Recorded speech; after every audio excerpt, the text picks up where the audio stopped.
Chaîne des top d'investissement. Ici, on parle essentiellement d'entreprises de qualité. Avons-nous une opportunité d'investissement sur Palenti? C'est la question à laquelle on va essayer de répondre en se basant sur l'état financier de la compagnie. Normalement, c'est ce qu'on aurait dit.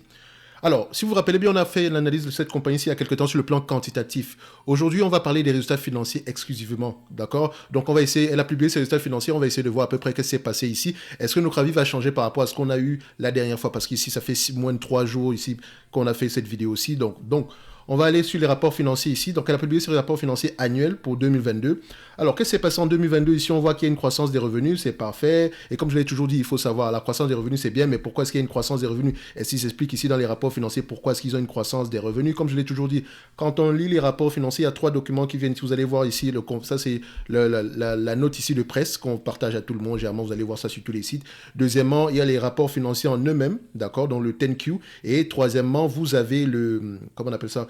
Vous avez le conference call, d'accord, dont on l'appelle la conférence. Donc, généralement, quand l'entreprise présente ce genre de résultats-ci, il y a un conference call à côté, donc, où on peut leur poser des questions. Généralement, les analystes peuvent poser des questions. Donc, il faut écouter le conference call et lire les rapports financiers, les deux complètement. Si vous lisez uniquement les rapports financiers ici sans écouter le conference call, il vous manque une partie des informations. Quand je dis écouter, c'est également lire la transcription du conference call. Vous n'êtes pas obligé de l'écouter. C'est très, très, très important. Parce que comment on appelle ça? La raison, le pourquoi de la croissance des revenus ici est très importante. La raison derrière cette croissance-là est très importante. Donc ici, par exemple, on vous montre que croissance des revenus 18% ici, aux États-Unis 19%, commercial revenu 11% de croissance, government revenue 23% de croissance. Ici, annuellement, on vous remet la même chose.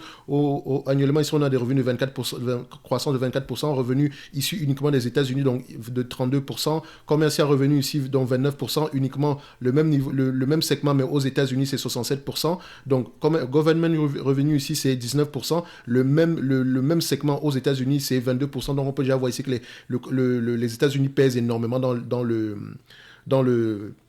sur le revenu total de cette compagnie-ci. Donc, vous pouvez également voir ici que les net income, les adjusted, attention, quand vous voyez adjusted net income ou bien adjusted income from operation, ajusté par rapport à quoi? C'est la question que vous devez vous poser. Adjusted free cash flow, ajusté par rapport à quoi? C'est très important parce qu'en fait, on doit parler de free cash flow uniquement. Quand vous ajustez, il faut qu'on me donne la raison pourquoi est-ce qu'on a ajusté. Parce que c'est ça le plus important. Donc, vous allez voir ici que cette compagnie, n'a pas de free cash flow ou bien elle n'a même pas de income from operation. Ils sont négatifs.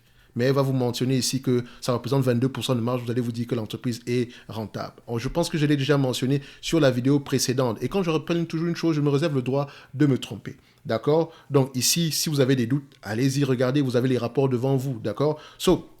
En termes de revenus, croissance 24%, les free cash flow ici, ils mentionnent qu'ils ont une croissance, ils ont des free cash flow de 11% en termes de marge. Donc, est-ce que c'est en termes de marge? Adjusted free cash flow, est-ce que c'est en termes de marge ou en termes de croissance? Non, ce sont les marges ici. Donc, ils ont 11% de marge ici et 15% au quatrième trimestre. Donc, on a une augmentation des marges de free cash flow. C'est ce qu'ils vous mentionnent. Adjusted EBITDA. On vous mentionne également qu'on a une croissance ici en termes de marge des EBITDA, d'accord? Donc 24% ici alors qu'on avait 23%. Donc en termes de bénéfices nets, on s'entend qu'il n'y aura presque rien du tout, donc c'est pas la peine de mentionner ça ici. Et les guidance ici, ça veut dire qu'on s'attend à peu près à des revenus de 2 milliards 182, entre 2,2 et 2,1 milliards en 2023, ok? En termes de revenus ici, adjusted income from operation, on s'attend à peu près à avoir entre 481 et 531 millions encore ajustés. Ça veut dire quoi? Et ils attendent d'avoir des bénéfices nets en GAAP, donc selon les normes du GAAP. OK? Ici,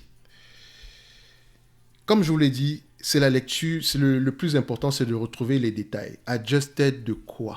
D'accord? Comme je l'ai mentionné tantôt. On va y arriver. On va aller regarder ça ici. Là, je vais aller directement dessus. Donc, on va d'abord traverser cette partie-ci. Palenti, condensate. Okay. Le revenu ici, on vous mentionne. OK, au niveau du revenu, vous voyez que la marge brute ici est 1,5 milliard. C'est bien de la regarder en termes de pourcentage. Vous voyez ici que le sell et marketing, c'est très important. On vous mentionne ici que petit 1, ça veut dire quoi petit 1? Il faut aller regarder dans les rapports financiers. Ça inclut quoi?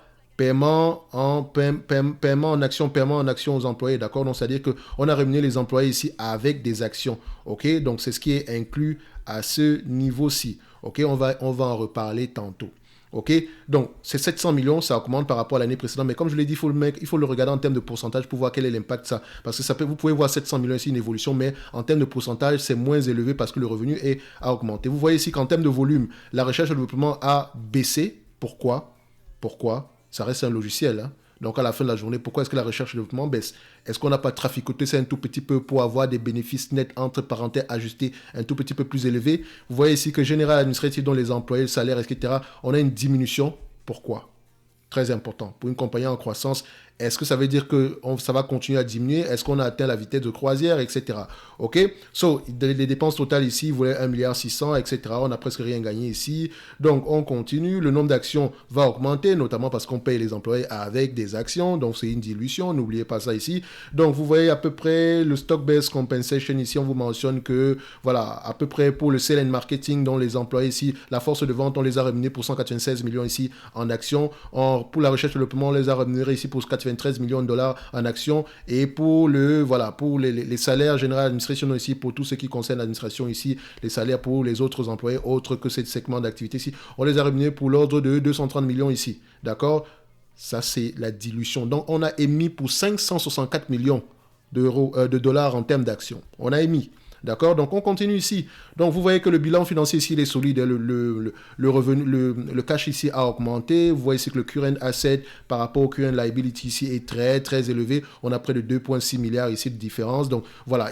C'est pas la dette ils n'ont pas de problème de dette ici. Ils ont les moyens de pouvoir financer leur développement ici. Surtout que la dépense en capital, et c'est très important, la dépense en capital est très peu élevée dans cette compagnie ici. Donc, quand on arrive ici au niveau de operating activity, net cash from operation, 223, moins élevé que ce qu'on a eu l'année précédente, ok? Là, il n'y a pas de souci, mais regardez ceci. On a le stock-based compensation. Ça veut dire ici qu'on a payé les employés avec des actions. Donc ça, c'est une dilution. Parce que ça, c'est une économie, mais ici, d'accord? Et c'est ça qui dérange vraiment. On ne met pas le même chiffre ici en termes d'émission de nouvelles actions. Donc ça, c'est très dangereux. Pourquoi? Parce que les deux s'annulent. Ça veut dire que techniquement, on enlève ça sur ce total-ci. Ça fait qu'on aura quelque chose de négatif de près de 300. On aura à peu près 330 millions par là, 340 millions par là de différents négatifs. Donc, on n'a pas de free cash flow. On n'a pas de free cash flow. Et qu'est-ce qui va se passer ici pour cette entreprise ici? Normalement, pour pouvoir, elle va devoir lever du capital. OK? Elle va devoir lever du capital. OK? Donc, il faut aller vérifier ici dans les rapports financiers, comment on appelle ça? Est-ce que comment on appelle ça? Est-ce que présentement, le cash qu'elle a présentement en banque est suffisant pour pouvoir au moins financer la dépense en capital? C'est le plus important. La dépense en capital ici est de 40 millions. Elle est à peu près de 40 millions. C'est presque rien du tout. Donc, vous allez voir ici que ça, c'est une entreprise qui a une dépense en capital très peu élevée. Donc, c'est bien. On appelle généralement ça les asset light. Donc, dans les logiciels, c'est correct ici. Donc, ce n'est pas étonnant. Mais elle n'a pas de free cash flow. Elle n'a pas de net income positif ou quoi que ce soit. Tout ceci, c'est de la manipulation. C'est légal. Attention.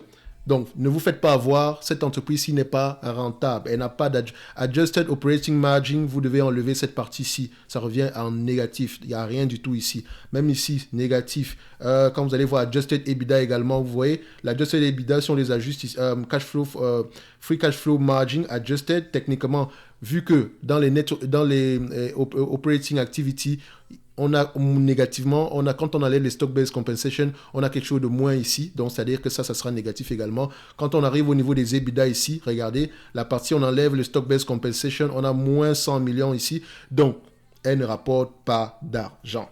Donc ici, pour pouvoir l'évaluer, on passe à la guesstimation, on va regarder le revenu, la valeur d'entreprise sur le revenu ici, mais surtout pas les bénéfices. Si vous prenez les bénéfices nets, on doit prendre en considération ici les bénéfices nets attendus en X années, sachant qu'on ne les a pas ici aujourd'hui. Donc, entre-temps, on va brûler du cash. Donc ici, le cash net va avoir tendance à diminuer. On va peut-être émettre de nouvelles actions, etc. Donc, il faut faire attention ici. Donc, est-ce que mon avis va changer par rapport à la vidéo qu'on avait fait sur Palantir dernièrement? Je rappelle que quand vous cherchez une entreprise, mettez Palantir, Top Invest ou bien je ne sais pas quelle autre entité ici, mais Top Invest à côté pour voir si on l'a déjà fait. Ou bien vous allez sur la page de l'entreprise ici pour aller vérifier ça. Donc vous allez vérifier. Moi, je pense que je vais toujours rester du même avis ici. Je l'ai dit sur la dernière vidéo que cette entreprise ici n'est pas surévaluée.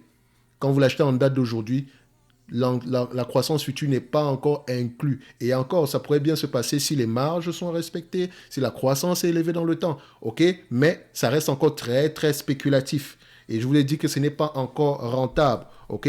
Donc, il faut faire très, très attention. Ça reste ici. Maintenant, c'est à vous de voir si vous voulez prendre le risque ou pas. Et comme je le dis toujours, pour ceux qui veulent aller plus loin, on a le service Top Premium où on fait généralement des analyses quantitatives. On présente deux notes d'analyse pour les entreprises qui sont sous-évaluées tous les mois ainsi que les notes de suivi. Et en supplément de ça, nous avons également le service la Top Newsletter qui est totalement gratuite où vous recevez normalement chaque semaine. Hein, vous devez recevoir normalement chaque semaine des analyses sectorielles, d'accord, quand cela est disponible, ainsi que les entreprises intéressantes dans ces segments d'activité.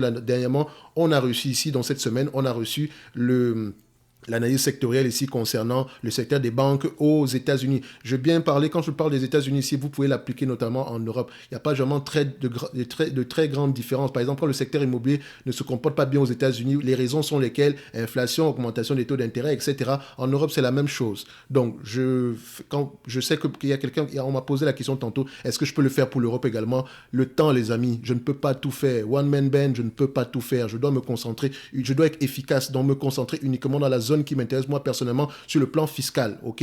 Donc, j'ai compris ce que vous avez demandé, mais je ne peux pas tout faire, ok? Sinon, ici, Palenti, on reste sur le même avis et on se donne rendez-vous sur la prochaine vidéo. Faites attention aux résultats financiers actuels. Ils sont bien du point de vue revenus, etc., mais les marges, il n'y a encore rien du tout à aller voir. Merci.